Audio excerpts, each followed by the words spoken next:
Čau Peťko, čo to tu máš za novinku? Čau. To pozeráš, čo? No, však pozerám, že... Výmena. Starý stroj za nový, väčší výber vozidiel, 3D geometria.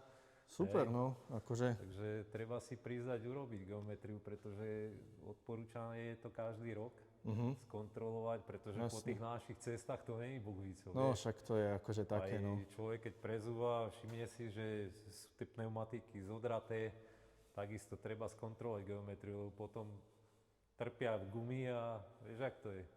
Budeš mať opicu, nebudeš mať banány. No jasné, no.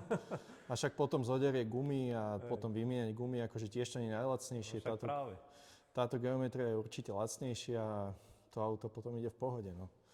Dobre teda, termíny som videl, že sú ešte voľné, tak si tam idem rovno zahlasiť aj moje, lebo mám zdratú jednu gumu. No, tak ale potom ti treba aj tú gumu vymeniť. Jaj? No, dobre, tak vymením aj gumu, no. Dúfam, že mi dobre spravíš Najlepšie geometriu. na jednej náprave, som zvedavý, čo tu máš ty za gumy. No, popozeráme, uvidíme. Dobre, ďakujem. Akože vyzerá super. Nie, zač.